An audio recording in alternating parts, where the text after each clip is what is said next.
I know I did my December TBR, but it's the weekend and I'm exhausted and I just want to read something with a beginning, middle, and end. So I'm dipping into two collections of short stories. The first one is By the Light We Knew Our Names. This is by Anna Valente. It is a debut collection of short fiction. And I heard about Anna Valente when I read the title story By the Light We Knew Our Names in the literary journal Hayden's Fairy Review. That's right.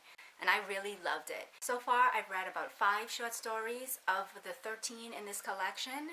I read the first one called Latchkey, and that definitely deals with the magical reel. In Latchkey, we follow a young girl who gets given a gift but does not want to open it. And as we follow her, we realize that she has 3 friends who are all imbued with magical gifts. One of them has a fishbowl for a belly. One of them has the solar system that orbits their head. It's all something that requires a lot of suspension of belief. And sometimes Valente pulls it off, but not always. The second story I loved, and I think it's going to be hard for Anna Valente to top it in this collection, and it's called Dear Amelia.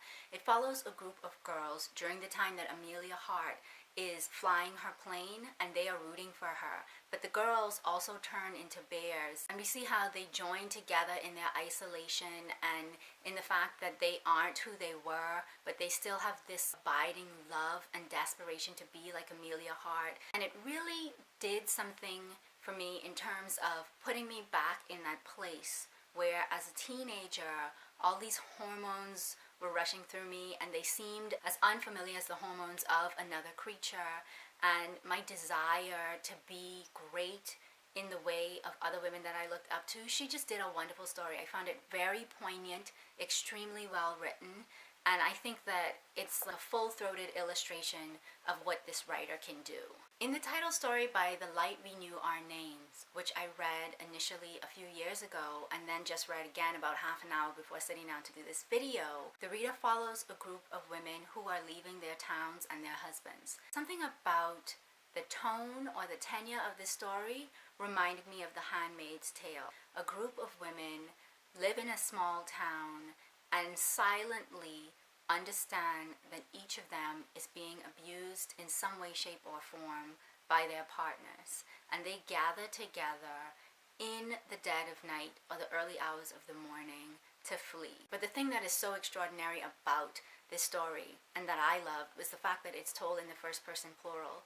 So you get this chorus of voices telling this litany of stories, and I found it extremely effective. I would say all in all, of the 5 stories that I've read so far, Anna Valente's voice can be uneven, but when it does what it's trying to do, it does it extremely well. In terms of a first collection, this seems to be a strong showing, and I would say that anybody who's interested in reading something outside of their comfort zone, if you don't read short stories, or who's interested in reading a new writer that you might not hear a lot about, this book by Anna Valente is something that you should pick up. The second collection of stories that I'm reading is by Sherman Alexie. Sherman Alexie is kind of a virtuoso writer and also a very diverse writer. He's Native American, and the book that I'm reading is The Toughest Indian in the World. I wanted something where I could dip into it and feel as though I'd finished something, which a short story collection will allow me to feel. This collection has 9 stories, and I want to talk about the title story, The Toughest Indian in the World, first, because I think what Sherman Alexie does in this story is fabulous. His use of repetition, his investigation of masculinity, his investigation of race between Native Americans and whites is extremely well handled. It's deft. The Toughest Indian in the World follows a Native American journalist who's never named and whose father, when he was young, only picked up Native American hitchhikers. And as a result, this journalist does the same thing. The journalist is on the road in pursuit of a story, and he sees a Native American hitchhiker whom he promptly picks up. Along this journey, we get a lot of the narrator's internal voice. He's thinking a lot about what it means to be Native American, what his life is like among the whites that he works with, and what it means to be a part of a family that he doesn't necessarily see a lot. When he reflects on his father, he discusses how the Native Americans that his father picked up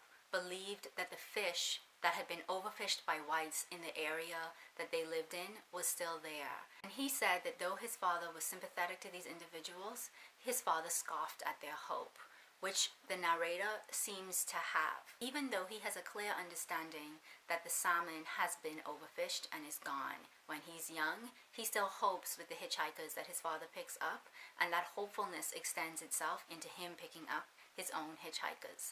The hitchhiker that he picks up is a fighter, a lumi, somebody who moves from tribe to tribe and fights the best fighter of the tribe for money. The hitchhiker is somebody that the narrator superimposes his idea of what it means to be Native American onto.